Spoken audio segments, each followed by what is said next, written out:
As the movie starts, we see an airplane landing on the runway. The scene then cuts to a car, where the protagonist of the story, Jimmy Vickers, a special ops interrogation officer, is listening an old message from a woman who sounds like his mother, who is expecting to see him soon and hopes he reaches home safely. The man appears to be in great distress while he's going back home. Once he reaches home, he listens to another voicemail from his friend, Griffin, who consoles him and feels sorry about the loss. It is suggested that some tragedy has occurred, and Jimmy is in great distress due to it. Later on, Jimmy goes to a bar. He then inquires to the owners, Debs and Terry, if they know anything about the incident. Terry denies having any information, so Jimmy claims that Terry lives only 50 yards away from Jimmy's parents' house, enough for him to hear their screams. Terry seems displeased about it, and asks Jimmy to leave if he is here to cause some trouble. Depressed and furious at what is happening, Jimmy grabs Terry by his collar and fights with a stranger. Debs then stops him and asks Terry to tell him what he knows. Terry finally informs Jimmy about calling the fire service that night, and he reveals that he saw 4 of the gang members. They broke into the house, and he heard the scream of Jimmy's dad, but only watched from the window because he was scared to intervene. The events so far are adding up, and later we see Jimmy in the burnt garage at the house, where supposedly his parents were killed. He looks around and reminisces about his mom and dad from an old photo he found in the room. We are then transported back to a few days ago, in the same house when Jimmy's parents are alive. Jimmy's mom asks his dad, George, to mow the lawn since he is coming back, and she wants the place to look clean. Both of them can't wait for Jimmy to get home, and his dad agrees to mow the lawn when the dad gets back home later. On the other side of the story, 4 gang members are snorting illegal substances in the car while they wait for their next target. One of them assures them that their next target goes on the money run every day. Then we see a girl leaving the building to deposit money in the bank. The gangsters get alert and put on their rabbit masks, and follow the girl's car. The gangsters eventually intercept the girl at the end of the road, and drag her out of her car. One of the gang members searches the car for the money, but can't find it. And all of a sudden, Jimmy's father George, who happens to be driving by, stops at the scene immediately. The goons ask George to leave, and one of them hits him with the baseball bat. But George manages to punch him, and smash his head open. Then he faces the rest of them, and asks them to leave. One of the members is pointing a knife towards George to warn him, but they eventually flee the scene as they hear the police siren. Soon the police arrive at the scene. In his statement, George tells the police he just wanted to stop him and had no intentions to kill him. Chief Inspector Holland sarcastically says you should have thought that before swinging the baseball bat. He proceeds to arrest George on suspicion of manslaughter. Later that day, the remaining 3 thugs approach their boss, Warren, and inform him how the theft didn't go as planned. When Warren asks about his brother, he is shocked to learn about his death. Enraged by his brother's loss, Warren orders the gangsters not to return here until George dies. When George returns home after getting bail, the thugs, including Warren, follow him and knocks at his door. 2 guys get around the front door and knock, while the other 2 get around the back of the house. One of them then says that he's going to assault the mother. George is being held against a wall with a knife on his mouth, and the same goon who pointed his knife at him tells him that he shouldn't have acted as a hero that day. The gangsters then tie the couple to the chair in the garage, and pour petrol all over them. As the couple whimper, Warren lights the room and burns them alive.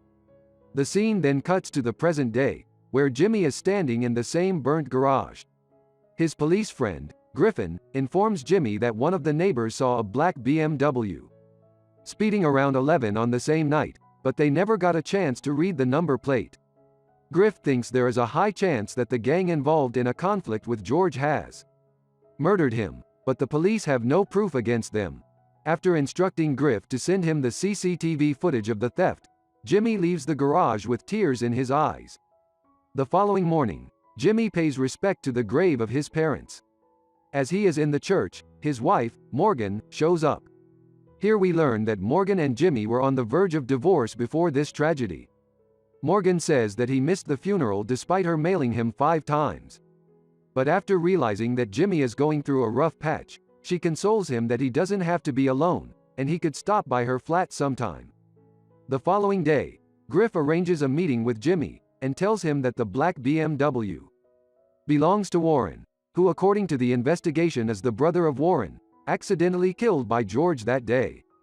He then provides Jimmy with the CCTV footage of that robbery. At night, when Warren leaves the gym, someone bumps into his car from behind. He gets out of his car, only to find Jimmy waiting inside the car behind, and starts bad-mouthing the wrong guy. Jimmy, belonging to Special Ops, takes little to no time to overwhelm Warren and knocks him out. When Warren wakes up afterwards, he finds himself tied to the front seat, with Jimmy spilling the petrol all over his car.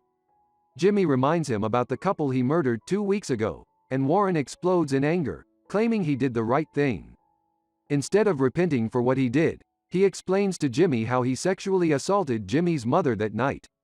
While controlling his emotions, Jimmy asks the bad guy to name his gang members, and he'll let him go in return. Once Warren writes down the names, Jimmy lights a cigarette. Later, he heads his way to Morgan's place, but is unable to talk long due to a stab wound. When he gets up, Morgan realizes something is wrong with him.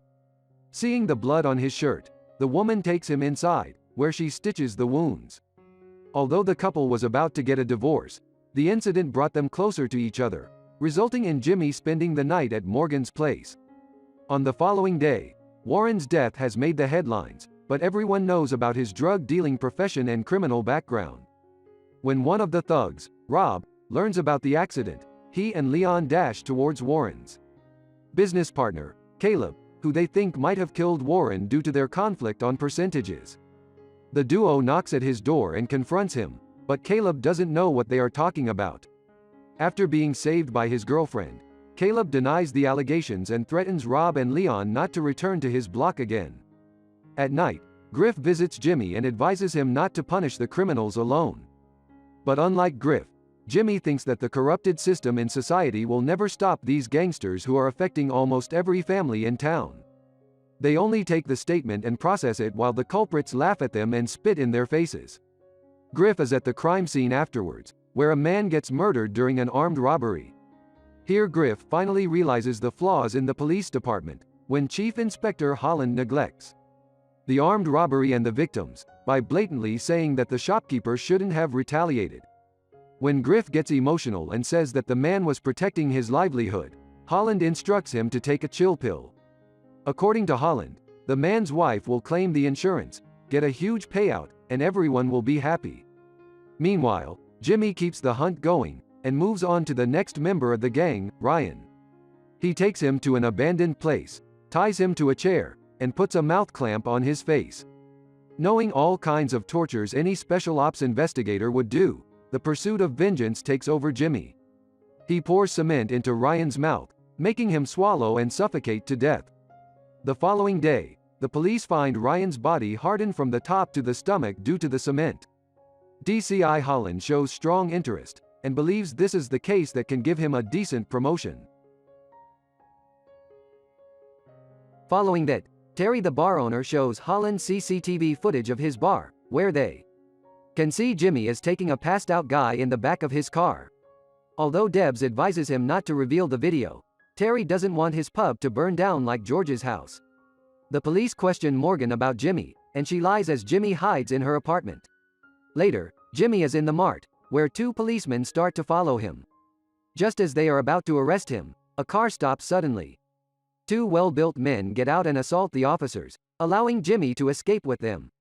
At this point, Jimmy is surprised to see Colonel Leach getting out of that car. Since Jimmy is a valuable asset to the special ops, the colonel himself comes to take him back. He gives Jimmy 48 hours more to clean his shit, implying to get over with the remaining gang members, after which he has to return to his job. On the other hand, Griff approaches his colleague, Joe, the SWAT leader, and tells him that this case shouldn't be taken seriously. Suspecting something fishy, Joe inquires if Griff knows the killer. Griff then tells the truth that he is a friend of Jimmy whose parents were brutally killed. As Joe still thinks that Jimmy is out of control, Griff says that Holland is no different, and That he is only taking this case seriously to become a superintendent, which will probably ruin the department with his corruption and negligence. Back to Jimmy. He goes about his revenge as he knows he has the backing of the army and he cannot get caught. While Leon is sitting in the strip club, he receives an envelope with the dead Ryan's picture in it. Suspecting danger, the thug escapes the club and runs, until he gets knocked down by Jimmy. After regaining consciousness, Leon finds himself confined to the ground, with his lower body chained to the gate and his upper body to the car. Leon has no idea why he is being tortured, which infuriates Jimmy even more. As a result, Jimmy shows no mercy. He gets in the car and races it at full speed, leaving his body in 2 pieces. On the next day, Colonel Leach runs into DCI Holland in a restaurant. He asks Holland to hand him everything the police got on Jimmy, and states that Jimmy belongs to the army and not him. Hearing this, Holland refuses that if the colonel takes the law into his hands, he belongs in jail. Colonel Leach then goes on to explain Jimmy's courage by recalling an event from 2009. He states that the army found the terrorist who planned a major attack on the British mainland, but the terrorist refused to disclose any information about it. However, it only took Jimmy 10 minutes with the terrorist alone to make him spit his guts. He says that people like Jimmy do not fear death, they welcome him. Lastly, he warns that Jimmy will finish up on these guys and vanish into thin air. DCI Holland accepts the challenge, and declares to find Jimmy. Colonel leaves by warning Holland that if he ever lays a finger on Jimmy, he will come down so hard on Holland. On the next scene, we see that the police superintendent and commissioner of police meet the army chief on short notice. The army chief gets straight to the point and says Jimmy, the subject of the ongoing investigation, should not be taken into custody under any circumstance. Without revealing much about Jimmy, the officials tell the superintendents how Jimmy is crucial for Britain's top secret agencies. The army hierarchy asked the higher-ups in the police to report directly on the development of this investigation. Later that night, the last remaining member of the gang, Rob, who was part of the group that killed Jimmy's parents, is being taken outside some drug dealer. Jimmy makes him knock on the door, and uses him as a shield, although Rob flees from the scene later. He kills all the remaining drug dealers of the gang, except for Caleb, Warren's business partner. Jimmy ties him to the chair, and stirs some chemicals together in a bucket, which is the same chemicals the dealers use to prepare the drugs. Jimmy then proceeds to dissolve all the cash in the bucket, before eventually pouring the chemical over the guy's head and melting him alive. Meanwhile, DCI Holland realizes that Constable Griffin has been providing intel to Jimmy from the beginning, so he asks him who's next on Jimmy's radar. However, Griffin refuses to tell him, and asks to stay out of Jimmy's way.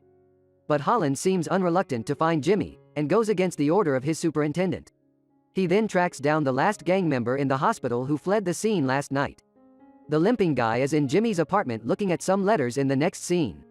Sometime later, Jimmy chases him down, and makes him drive near the seaport. He makes the guy sit down on his knees with his hands tied, and takes out a syringe, claiming that this is the most dangerous aerosol spray that will burn someone inside. Rob then spits on Jimmy, and asks him to look at the trunk of his car.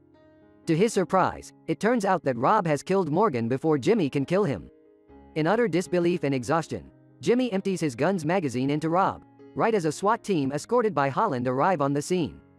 Griff arrives too, and confronts Holland about letting Rob go from the hospital, and letting him kill Jimmy's wife. Holland says he let him go so the guy could lead him to Jimmy, but he did not know he would kill his wife. Seeing Holland's reality, the SWAT captain, Joe, asks his squad to stand down, which leaves Holland stunned. They let a broken Jimmy walks off the scene, while Holland tries to stop him alone. And before leaving the place, Jimmy punches Holland in the face, causing him to stop finally. The movie ends in an alley where a random girl is putting down trash.